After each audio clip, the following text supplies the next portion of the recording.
Hi Mark, my name is Bella. My student number is S0441017. Elora Hardy, magical houses made of bamboo. I'm a freshman at CUE. When I was 9 years old, my mom asked me what I would want my house to look like, and I drew this very mushroom, and then she actually built it. Laughter. I don't think I realized this was so unusual at the time, but maybe I still haven't because I'm still designing houses. This is a 6-story bespoke home on the island of Bali. It is built almost entirely from bamboo. The living room overlooks the valley from the 4th floor. You enter the house by the bridge. It can get hot in the tropics, so we made a big carving roof to catch the breeze. But some rooms have tall windows to keep the air conditioning in and the bugs out. This room we've left open. We make an air-conditioned tent bed, and one client wanted a TV room in a corner of her living room. Boxing off an area with tall walls just didn't feel right, so instead we make this giant woven pod. Now, we do have all the necessary luxuries like bathrooms. This one is the basket in the corner of the living room, and I've got to tell you, some people actually hesitate to use it. We have not quite figured out our acoustic insulations. Laughter. So there are lots of things that we are still working on, but one thing I have learned is that bamboo will treat you well if you use it right. It's actually a wild grass. It grows on otherwise unproductive land, deep ravines, mountain sides. It lives of rain water, spring water, sunlight, and of 1,450 pieces of bamboo that grow across the world. We use just 7 of them. That's my dad. He's the one who got me building with bamboo, and he is standing in clump of then craftsmanship aspect near that he planted just 7 years ago. Each year, it sent up a new generation of suits. Last suit, we watched it grow a meter in 3 days just last week. We are taking about sustainable timber in 3 years. Now, we harvest from hundreds of family-owned clumps. Beetles, as we call it, is really long, up to 18 meters of usable length. Try getting that truck down the mountain, and it's strong. It has the tensile strength of steel, the compressive strength of concrete, slammed for stone straight down on a pole. And it can take it because it's hollow. It's lightweight. Light enough to lift by just a few men, or apparently one woman. Laughter, applause. And when my father built Green School in Bali, he chose bamboo for all of the buildings on campus because he saw it as a promise. It's a promise to the kids.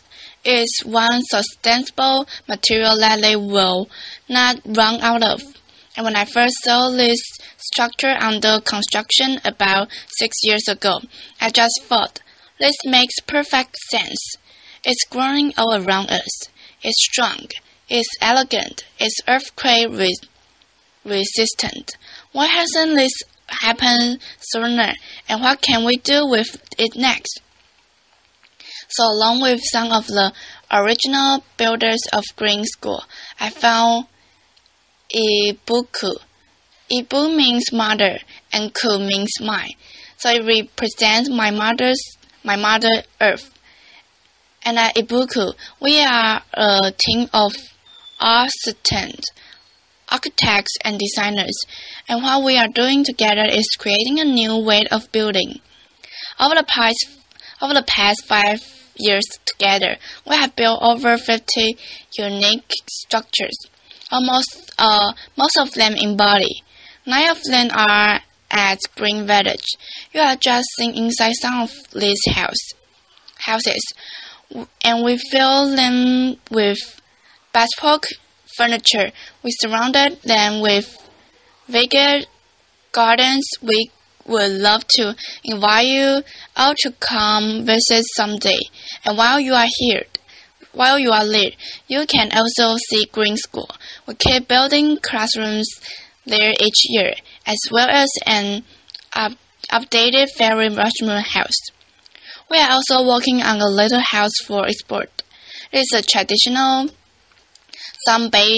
business home that we replicated right down to the details and textiles. A restaurant with an open-air kitchen. It looks a lot like kitchen, right? And a bridge that spans 22 meters across the river. Now, what we are doing is not entirely new. From little house to elaborate bridge like this one in Java, bamboo has been in use across the tropical region of the world for literally tens of thousands of years. There are islands and even continents that were first reached by bamboo raft, but until recently, it was almost impossible to reliably protect bamboo from insects, and so just about everything that was overbuilt out of bamboo is gone. Unprotected bamboo weavers, untreated bamboo get eaten to dust, and so that's why most people, especially in Asia, think you couldn't be poor enough or rich enough to actually want to live in a bamboo house. And so we thought, what will it take to change their minds, to convince people that bamboo is worth building with, much less worth aspiring to? First, we need safe treatment solutions. Borax is a natural salt. It turns bamboo into a viable building material. Treat it properly, design it carefully, and bamboo structure can last a lifetime. Second, build something extraordinary out of it. Inspire people. Unfortunately, Balinese culture fosters craftsmanship. It values the artisan. So combine those with the adventures outliers from new generation of locally trained architects and designers and engineers. And always remember that you are designed for curving, tabling, hollow poles. Now 2 poles alike, no straight lines, no 2x4 here. The tried and true, well-crafted formulas and vocabulary of architecture do not apply here. We have had to invent our own rules. We guess the bamboo that is good at what it's want to become and what it say is. Respect it, design for its strength, protect it from water, and to make the most of its curves. So we design in real 3D, making scale structural models out of the same material that we will later use to build a house. And bamboo model making is an art as well as some hardcore engineering. So that's the blueprint of the house, laughter.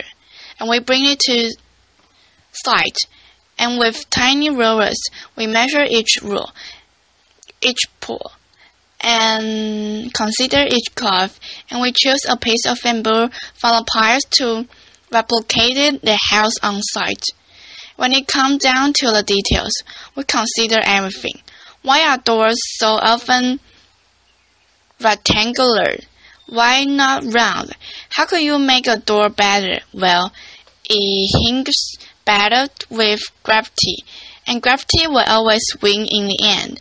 So why not have it point on the center where it can stay balanced?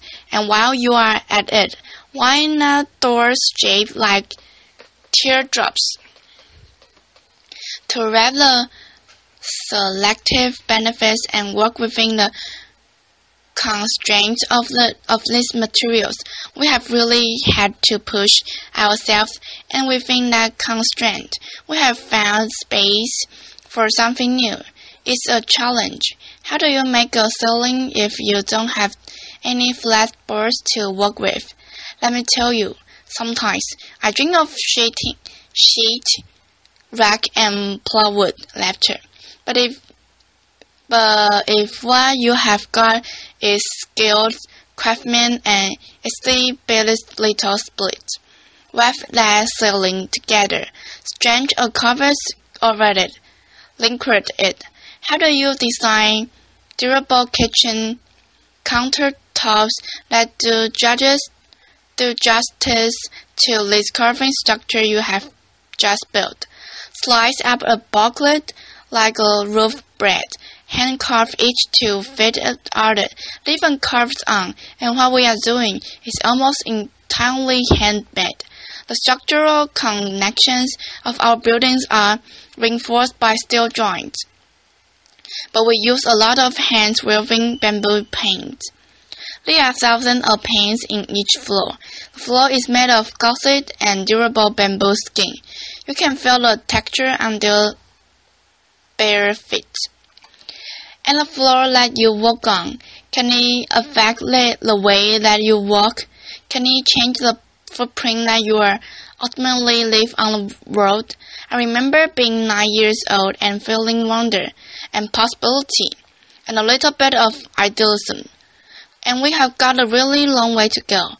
There's a lot left to learn, but one thing I know is that with creativity and commitment, you can create beauty and comfort and safety and even luxury out of a material that will grow back. Thank you. Applause. It's all about my recording. Thank you.